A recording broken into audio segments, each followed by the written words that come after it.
좋은 아침입니다. 사랑하는 성도 여러분. 오늘부터 샬롬 시리즈, 영과 혼과 육체로 되어 있는 우리들이 어떻게 하면 하나님의 샬롬을 덧입을 것인가. 이건 단순한 치유 개념을 넘어서서 영혼 육의 완전한 평안, 샬롬의 원리들을 좀 살펴보는 그런 시리즈를 좀 해가고자 합니다. 오늘은 특별히 황영중 전도사님, 네, 안녕하십니까. 복지재단과 영화부를 섬기고 계시죠. 네. 어떤 사역들을 또 어떻게 신학을 하시게 되고 이런 사역을 하시게 되신 이야기 좀 해주세요. 네, 저는 영화부를 섬기고 있는 황영중 전도사입니다. 저는 주중에는 복지재단에서 노인학대 예방을 하는 사업을 하고 있습니다. 그곳에서 학대당하는 어르신들을 위해서 저희가 상담을 하고 또 그들의 인권을 보호하기 위하여 교육이나 홍보 등을 하고 있습니다.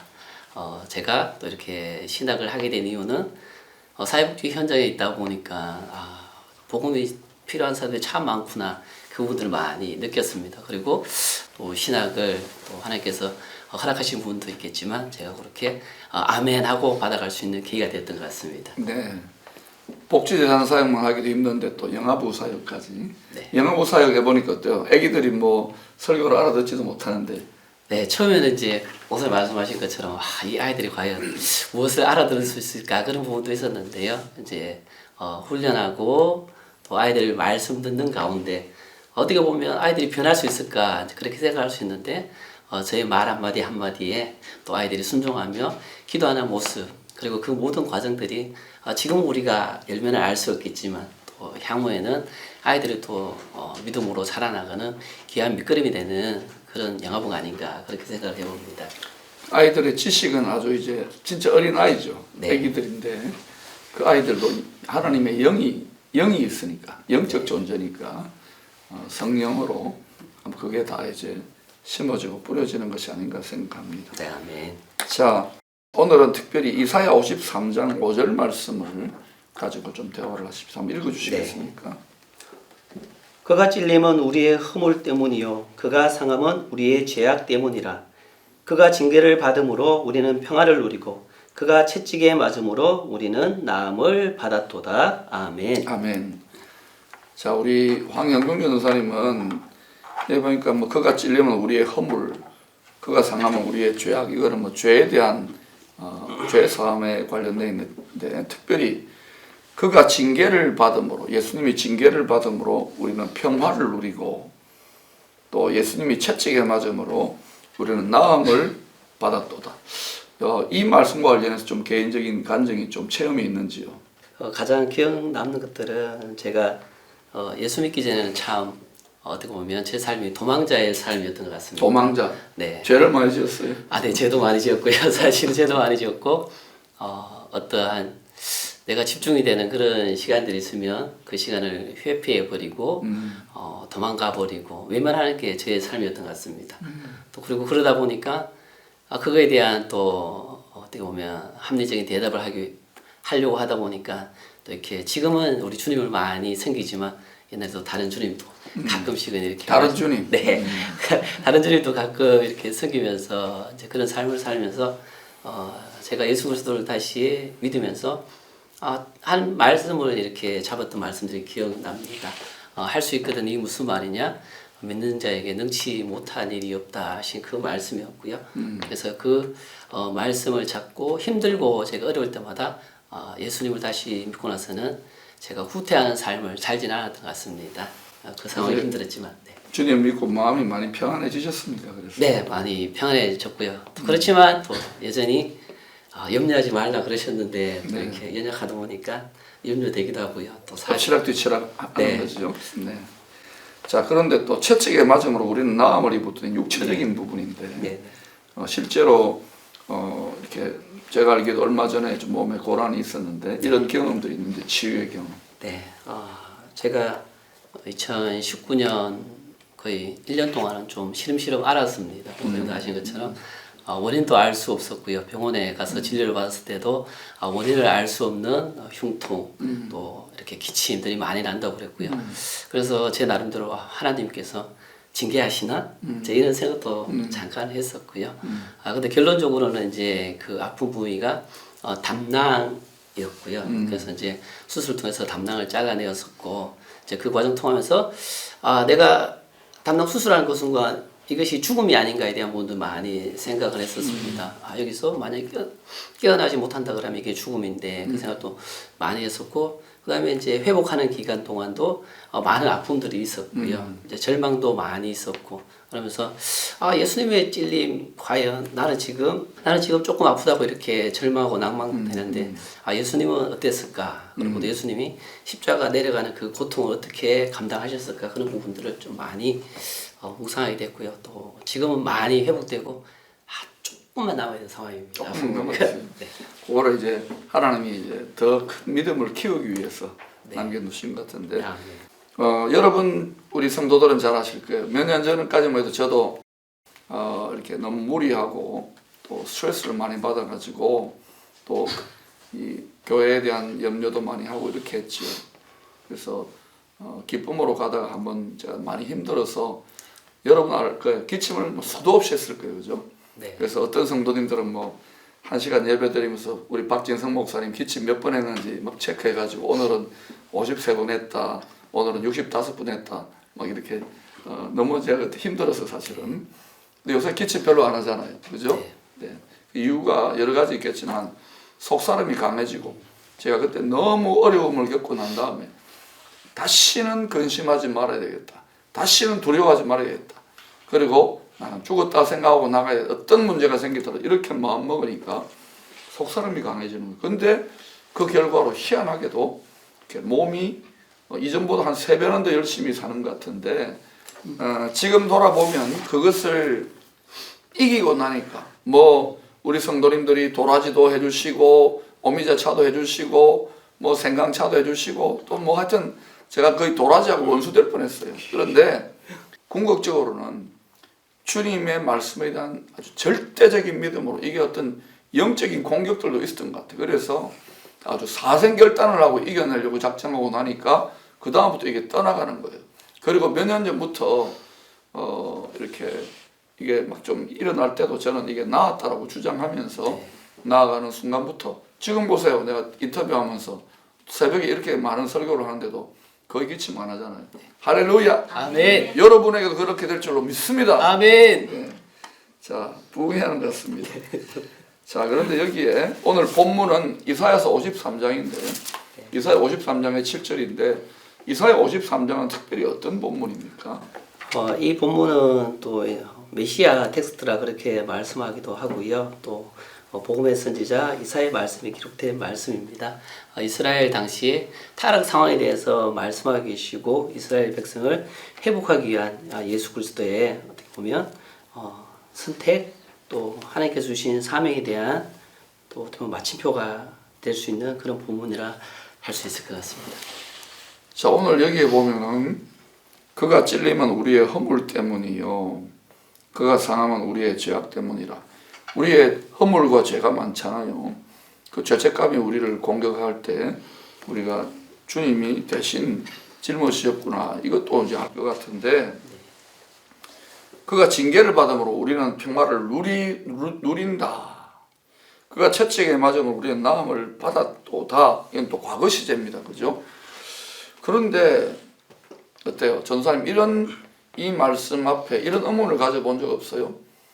내가 기침도 하고 췌장도 아프고 또 병이 안 낫는데, 그런데 나음을 받았도다 그러고 또 내 마음이 평안하지 않은데 근심과 염려와 두려움에 짓누리는데 평화를 누리고라고 이야기하고, 죄책감에 시달리는데 죄와 허물을 이렇게 담당하신 것처럼 이야기를 하잖아요. 이 말씀을 실제로 전도사님의 개인적인 경험으로 자신의 삶에 적용하고 기도 생활에 적용할 때 이 말씀을 주장하면서 낙심하거나 좌절하거나 그리고 또 좀 이렇게 모르겠다 이런 마음이 든 적은 없습니까? 예전에 제가 이렇게 목사님을 조금 안 좋게 생각하는 부분들은 있었어요. 그러면서 새벽기도 시간에 이제 목사님한테 나가서 회개를 했습니다. 하나님 앞에 회개했습니다. 안수기도 받았죠 그때. 네, 그때 안수기도도 받았고요. 그때 솔직히 마음에 평안이 하나도 없었습니다. 사역자로 살아가지만 이렇게 목사님 선포하면서 말씀에 아멘 하기보다는 또 왜 저러실까 좀 쉽게 갈 수 있어요. 그때 왜 그런 오해가 생겼을까요? 우선은 제가 바라보는 시각이 너무 이렇게 현실적이었던 것 같아요. 어떤 현실? 저는 무엇을 외쳤는데 전사님은 어떤 현실? 전사님 신학했는데. 네, 목사님은 이제 하나님의 나라에 대해서 늘 말씀하셨고요. 이제 그에 비해 저는 보면 이 땅의 나라, 지금 현 상황이 잘 돌아가고 있는데 목사님 뭐 때문에 굳이 이렇게 분위기도 안 좋아지는 힘들게 막 하고 그지요? 네, 막 맞습니다. 설교도 세게 하고 호통을 네. 치고 네. 회개해야 된다 그러고 그죠? 네. 예. 그래서 막 보니까 설교하는데 전도사님 얼굴이 보이더라고. 이렇게 고개 숙이고 있고 핸드폰 만지고 있고. 근데 그걸 제가 알면서도 왜 그렇게 간절하게 할까요? 했을 것 같아요. 지금 생각하면 이제 사명자가 아닌가 그런 생각들을 잠깐 해보면 사명자. 네. 왜냐하면 가야 할 길이 분명하기 때문에 누군가의 이렇게 이야기나 또 말들에 절대 흔들리지 않았던 것 같습니다. 이제 지금 이제 어느 정도 저도 아픔을 겪고 나고 하니까 충분히 또 그럴 수 있겠다. 그냥 아쉽고 안타까운 부분들은 내가 그 사명을 잘 이해하지 못하는 그 부분이 아쉬운 부분들이지 목사님이 걸어가시고 하는 그 길은 또 하나님께서 주신 삶의 길이 아닌가 그렇게 생각하고 있습니다. 담임 목사라서 그렇게 말하는 건 아니겠죠. 그건 아닙니다. 그건 아닙니다. 그러니까 그러는 과정을 계속 인내하면서 이제 나오면서 또 좀 더 이제 힘든 시련도 좀 경험해 보면서 뭐가 하나 생겨나니까 이 낙심과 저항은 당연한 거다. 보통은 어때요? 제가 채찍에 맞음으로 나음을 입었도다라고 주장하고 그 암에 걸린 분들이나 병든 사람들 또 관절이 아픈 사람들 뭐 류마티스 있는 사람들 이렇게 기도해드려요. 또 권면해드리고 이 원리를 또 그가 징계를 맞음으로 우리는 평화를 누렸다고 불면증이나 우울증 걸린 분들에게도 그렇게 선포하고 누리고 남 입었도다라고 말씀이 성취되었다고 싸우라고 말씀 붙들고 그럼 이거는 싸움이지 싸움. 그러니까 우리 황명사님 지금 그 담낭에 좀 남아있는 문제도 계속해서 이 말씀을 자꾸 주장하고 계속 반복해서 선포하십시오. 네. 한번 해볼까요? 네. 자, 그가 징계를 받음으로 우리는 평화를 누리고 그가 채찍에 맞음으로 우리는 나음을 받았도다. 사랑하는 여러분, 이 말씀을 여러분의 상한 마음 또 병든 육체에 적용할 때 이렇게 이 말씀을 여러분이 입술로 선포하면은 몸이 비웃습니다. 그리고 마음의 근심과 염려가 여러분 비웃어요. 밤낮 해봐라. 내가 평화가 누려지는지. 이 말씀은 전능하신 하나님의 말씀에 입에서 나온 말을 받아서 이사야 선지자 받아서 기록한 약속의 말씀이라고 저는 믿습니다. 아멘. 그래서 계속해서 10번, 1000번, 10,000번 이루어진다고 자꾸 주장하면 어떻게 되냐면 그동안 수도 없이 반복한 게 아까워서라도 믿어져요. 아멘. 그리고 믿음을 따라서 이 말씀이 언약하고 있는 전능한 능력이 나타나기 시작해요.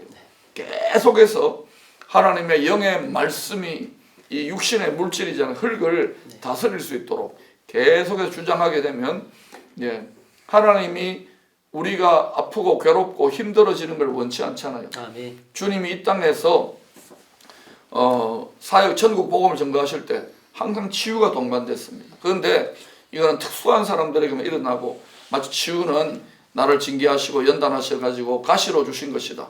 우리가 삼청천에도 안 갔어요. 그러니까 하나님은 우리가 건강하게 하나님 일을 하기를 원하시니까 아멘. 여러분 그렇게 믿고 낙심하지 말고 계속 주장하서 특별히 사람 여러분 중에 몸과 마음이 너무 지치고 힘들고 또 병든 분들이 있으면은 이 말씀을 여러분이 자꾸 쓰시면서 또 외치시고 수도 없이 암송하며 주장하고 외치면 어느 때인가 나에게 믿음이 오고 회복될 수 있겠다는 마음의 힘이 생겨요. 속 사람이 강해져요. 그러면서 여러분이 강건함을 잊게 되는 그런 역사도 나타날 줄로 믿습니다. 아멘. 자, 이제 마태복음 6장 10절 마지막으로 한번 읽어주시겠습니까? 나라가 임하시오며 뜻이 하늘에서 이루어진 것 같이 땅에서도 이루어지이다. 아멘. 네. 나라가 임하시오며 나라. 이 나라는 바로 하나님의 하늘에 있는 하나님의 나라죠. 임하심 어디에? 이 땅에. 나도 나라 아닙니까? 거룩한 나라. 그것이 우리에게 임하라고 하는 거예요. 뜻이 가장 높은 하늘에서는 완전히 이루어져 있잖아요. 그런데 땅에, 우리도 땅 아닙니까? 흙으로 만든 이 땅에 이루어지라고. 그래서 우리가 지금 거룩한 나라지만, 베드로전서 2장 9절에 거룩한 나라지만은 우리가 지금 거룩하지 못하면 회개하고 하나님의 나라의 능력이 임하라고 기도하면, 그럼 어때요? 천국에 임하는, 하늘나라에 임하는 능력이 우리에게, 우리 심령에 임해요. 뿐만 아니라 하나님의 뜻이, 만약에 하나님은 우리가 건강하게 살기를 원하죠. 샬롬하기를 원하잖아요. 하나님의 뜻이 하늘에서 완전하게 이루어져 있는데, 이 내가 지금 걸어다니는 땅 아닙니까? 이 땅이 저주를 받은 상태지만 이제는 축복으로 바뀌기 시작하니까 하나님 아버지, 하늘에 임한 하나님의 뜻이 나를 건강하게 하시고 생명을 주고 풍성하게 하시는 생명의 능력이 이 땅에도 이루어지라고, 내 병든 육신에도 이루어지라고 간절히 나라가 임하시오며 뜻이 하늘에서 이루어진 같이 이 육신의 땅에도 임하라고 계속해서 기도하고 많은 저항이 있을 것입니다. 낙심과 좌절과 또 안 되나 하고 의심이 있을 것입니다. 저는 수도 없이 경험했어요. 계속 반복해보세요. 그러면 이 저항을 뚫고 강해집니다. 여러분, 씨앗이 썩어가지고 땅을 뚫고 싹이 올라올 때 그때까지 수도 없는 저항을 뚫어요. 그 다음에 일단 올라오면 그때부터는 무럭무럭 자라나잖아요. 저와 여러분의 이 이사야 53장의 5절의 믿음도 그렇게 성취될 줄로 믿습니다. 우리 황 전사님 오늘 또 개인적인 간증도 해주셨는데 잠깐 격려하시고 마치십시다. 네, 사랑하는 성도 여러분, 하나님의 생각은 우리가 많이 다릅니다. 우리의 생각이 아닌 하나님의 말씀을 가지고 늘 승리하며 살아가는 우리 모두가 되었으면 좋겠습니다. 우리는 연약한 존재임을 꼭 기억하여 주시고, 혹여라도 또 낙마하고 좌절하는 분이 계시면 주님 손잡고 벌떡 일어서시기 바랍니다. 감사합니다. 아멘.